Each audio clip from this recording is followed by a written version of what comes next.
Selamat pagi Bapak Ibu yang dikasihi dan mengasihi Tuhan. Kita yang di sini saya yakin dan percaya kalau ditanya apa kabar pasti jawabnya baik-baik. Dan memang kondisi kita saat ini di ruangan ini tidak kurang suatu apapun. Kita dalam kondisi yang nyaman. Ruangan ber-AC dan kita menikmati ibadah ini. Tapi sudahkah Anda membayangkan berita-berita yang terjadi belakangan ini? Dengan saudara-saudara kita. Yang hampir 2 minggu. Mereka kekurangan segala-galanya. Mereka kehilangan semua-muanya. Kerabat, orang yang dicintai. Rumah tempat tinggal. Kebun untuk mencari nafkah. Semua luluh lantak. Sampai pagi tadi saya melihat kembali kondisi saudara-saudara kita di Aceh, Sumatera Utara, Sumatera Barat. Bahkan mungkin sebagian juga ada di Jawa. Sangat menyedihkan. Saudara-saudara, dalam kondisi bencana hidrometeorologi ini, banjir dan tanah longsor, tidak hanya menyisakan duka dan nestapa, tetapi juga polemik tentang siapa yang harus disalahkan. Siapa yang harus bertanggung jawab atas semua ini. Tapi tega-teganya dalam situasi seperti ini masih saja kita saksikan para pejabat menebar citranya. Dan menurut saya ini memalukan. Mereka mempertanyakan ini bencana nasional atau tidak. Pagi tadi ada seorang perempuan yang mengungkapkan dia orang Aceh. Dulu kami 2004 akhir diterjang tsunami luar biasa. Luluh lantak. Sehari kemudian pemerintah menyatakan ini bencana nasional. Berbagai negara datang untuk menolong. Aceh terbuka. Termasuk kami dari tim GKI. Dulu belum ada namanya tim GKI. Justru ketika kami ada di sana bersama-sama dengan para relawan GKI akan mendaftarkan ke Badan Koordinasi Penanggulangan Bencana. Dari mana? Dengan sadar kami mengatakan kami tidak mau membawa bendera gereja atau agama tertentu. Kami mengatakan gerakan kemanusiaan Indonesia.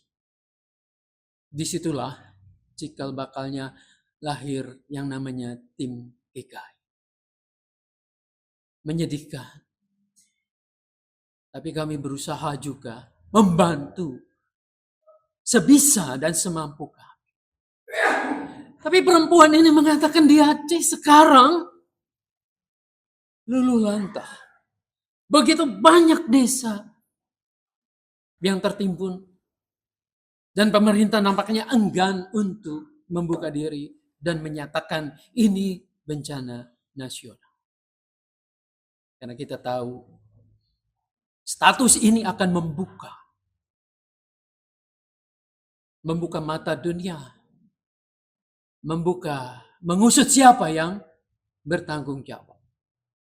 Dan kita tahu di belakang pengrusakan hutan yang sangat masif itu ada banyak orang-orang kuat yang berkuasa. Saudara-saudara, polemik tidak hanya berhenti pada ini status bencana nasional atau bukan, tetapi juga mempertanyakan itu kayu gelondongan berasal dari mana? Dari pohon-pohon yang lapukkah, yang tersapu oleh air, oleh badai itu? Atau justru ini hasil penebangan? Saya tidak usah nyebut nama, saudara bisa mencari sendiri. Para pejabat yang mengatakan ini adalah pohon lapuk yang terbawa dengan sendirinya. Kayu tidak bisa berbicara. Namun gemaknya menyiratkan ini ada yang tidak beres. Bagaimana cara manusia dapat memanipulasi kebusukan yang selama ini ditutup rapat, disumpal dengan pulus itu? Teori, kebijakan, peraturan, undang-undang, dan izin-izin pengelolaan hutan dipakai untuk mengeruk sebanyak-banyaknya sumber daya alam ini. Saudara-saudara, kayu-kayu gelondongan itu bersuara. Alam tidak butuh lagi banyak teori untuk menyatakan kebenaran, untuk menguak fakta dan bukti kebobrokan manusia. Moral manusia sudah dalam titik nadir.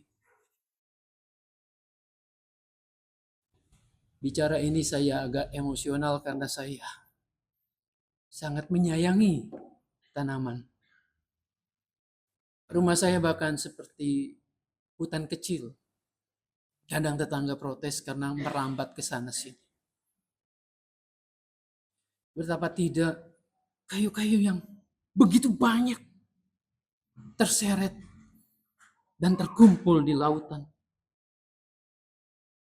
Saudara-saudara, suara alam tampaknya itu lebih bergema ketimbang suara para ulama yang masih suka pulus atau pejabat yang tampaknya agamis namun menyimpan hati serigala, rakus dan serakah. Suara padang gurun bergema. Gemahnya sampai seantero Yudea, seluruh lembah Yordan. Dia menghujam pada jantung spiritual umat Allah, Yerusalem. Bait Allah yang berada di pusaran kehidupan umat Allah bagaikan gedung parlemen. Tempat orang partai berebut kedudukan, berebut pengaruh. Ia membicarakan kebenaran tetapi tidak memperagakannya. Ia membicarakan pengampunan tetapi penghakiman yang tampil dengan gagah. Ia membicarakan pertobatan tetapi hanya sebatas pencitraan dan retorika. Bukankah ini yang disukai oleh partai Farisi dan partai Saduki sebagai petinggi-petinggi bait Allah itu? Saudara-saudara, gemanya lenyap, tajinya lumpuh. Karena hanya retorika. Seperti kebanyakan orang yang tidak lagi menaruh percaya dan harapan pada pejabat-pejabat korup. Yang pagi bicara ini, sore sudah mengklarifikasi bicaranya lain.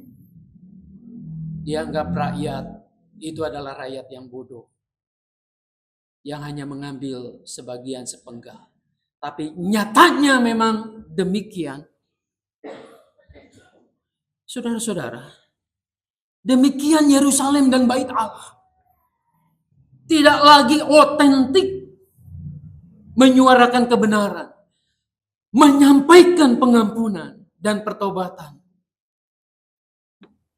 Yerusalem, di situ kan ada bait Allah. Tempat yang suci, yang kudus, di mana orang bisa berjumpa dengan Allah. Tapi gini, ada di sini suara padang gurun. Yang di sini sekarang beralih ke padang gurun. Seharusnya di sini Allah ditemui. Di situ pertobatan diperagakan. Suara Yohanes Pembaptis. Padang gurun dicari. Diperdengarkan. Karena ia memperlihatkan seruan yang otentik. Pertobatan yang sesungguhnya. Beralih pada situasi kita saat ini. Orang lebih percaya pada kayu gelondongan ketimbang pernyataan pejabat yang seringkali dimanipulasi. Orang lebih percaya datang menghampiri suara padang gurun ketimbang para penguasa bait suci itu. Dari berbagai pelosok mereka datang ke padang gurun itu. Mereka rela meninggalkan kesibukan, usaha bisnis, lalu bersimpu di lembah Yordan itu, menyimak suara padang gurun Yohanes Pembaptis itu. Sang nyentrik Yohanes Pembaptis, makanannya belalang, madu hutan. Karismanya muncul bukan dari pakaian jabatan. Gemerlapnya bukan dari pangkat, tapi dari otentisitas, integritas, satunya kata dengan perbuatan. Saudara-saudara, visinya jelas yang dilihat oleh Yohanes ini. Jika tidak bertobat, apa yang terjadi? Kapak sudah tersedia pada akar pohon. Dan setiap pohon yang tidak menghasilkan buah yang baik pasti ditebang dan dibuang ke dalam api. Itu yang tadi kita baca, Matius 3 ayat 10. Bayangkan kayu gelondongan itu sebagai tanda petaka yang dahsyat. Apa yang diingatkan oleh Yohanes lebih dari itu. Saya meminjam nubuat Yesaya yang mengatakan, ia akan menghajar bumi dengan perkataannya seperti dengan tongkat, dan dengan nafas mulutnya ia akan membunuh orang fasik. Yesaya 11 ayat 4b. Bapak yang dikasihi Tuhan, Yohanes membahasakannya, jika orang tidak mau bertobat, bagaikan pohon yang ditebang dan dibakar. Sang penampi itu akan memisahkan mana yang ada bulirnya, mana yang hanya sekam. Dan sekam itu akan dibakar dalam api yang tidak terpadamkan. Bagi Yohanes, orang itu tidak cukup menyatakan diri, saya bertobat. Tidak cukup. Jauh dari itu, ia harus menghasilkan apa dari pertobatan itu. Inilah yang disebut buah pertobatan. Seperti apa buah pertobatan itu? Yohanes memberitakan pertobatan agar umat dapat menyambut kerajaan sorga yang akan segera datang. Nabi Yesaya menyarankan bahwa pertobatan itu merupakan perubahan sikap yang mendasar. Jadi bukan hanya sekedar kapok berhenti. Saudara-saudara, orang yang disebut bertobat ketika ia mencuri, bukan hanya berhenti mencuri oleh karena ia dihukum, tapi ia akan bekerja keras supaya dengan kerja itu ia menghasilkan sesuatu untuk memberi pada orang lain. Bayangkan pertobatan itu. Saudara-saudara, ketika hidupnya egois, mengambil hak orang lain untuk dirinya, itu kan egois. Sekarang berhenti. Dia bekerja, sekarang keegoisannya itu diganti dengan altruis. Saya mau membantu orang lain. Saya peduli memberikan sesuatu buat orang lain. Kalau bangsa ini bertobat, para pejabatnya itu bertobat. Sudah tahu bencana alam ini terjadi karena ulah manusia, pengerusakan hutan itu. Dia tidak hanya berhenti menebang, tetapi dia akan menanami kembali. Itulah bertobat. Menjaga alam ini dengan baik. Tidak serakah. Disitulah baru akan muncul tunas-tunas baru. Yesaya menggambarkan ketika engkau bertobat itu, nanti akan muncul tunas Isai, tunas baru itu. Di mana kamu harus mempersiapkan dengan sebaik-baiknya. Dengan cara apa? Setiap bukit harus dipangkas, lembah harus ditutup, jalan harus diratakan. Ini bukan firman untuk menghalalkan orang menebang, semua diratakan, bukan. Ini adalah suatu kiasan. Bukit-bukit, gunung-gunung harus diratakan, gunung-gunung keegoisanmu, kesombonganmu, tinggi hatimu dipangkas. Lembah-lembah kepahitanmu, lembah-lembah sakit hatimu itu. Arogansi di dalam diri kita yang tertimbun jauh di dalam, ratakan. Barulah di situ kita akan bisa menyambut Sang Mesias itu. Barulah Raja Damai itu akan kita lihat betul-betul berkuasa. Sehingga yang terjadi dampak dari pertobatan itu adalah serigala akan berdampingan dengan domba, dengan kambing. Anak menyusu akan bermain-main dekat lubang, ular berpisah. Semua tidak ada yang berbuat jahat. Kedamaian ini akan terjadi. Saudara-saudara, bukankah itu yang dimimpikan oleh setiap kita, oleh setiap orang? Bukan bencana, tetapi kesejahteraan bersama, perdamaian, damai sejahtera di bumi ini. Lalu apa yang bisa kita lakukan pada saat ini? Jangan pesimis. Sekecil apapun bentuk pertobatan kita, nyatakanlah. Ketika kita menemukan orang-orang yang susah, ulurkanlah tangan untuk menolong. Ketika kita mempunyai beban berat, kendalikanlah diri. Jangan mengambil milik orang lain. Tuhanmu pasti akan memeliharamu dengan baik. Kendalikanlah ucapan-ucapan kita. Perbanyaklah bersyukur. Berterima kasih kepada Tuhan. Kendalikanlah diri. Jangan serakah. Jangan semua-muanya ingin kita miliki. Bersyukurlah dengan apa yang ada. Saudara-saudara, marilah kita bersihkan hati kita, diri kita. Di Advent kedua ini, kita bersama-sama menyatakan pertobatan kita. Dan saya yakin ketika itu terwujud, janji Tuhan tidak pernah meleset. Ia akan menyatakan damai sejahtera. Damai sejahtera di bumi. Tuhan Yesus menolong, memberkati kita. Amin.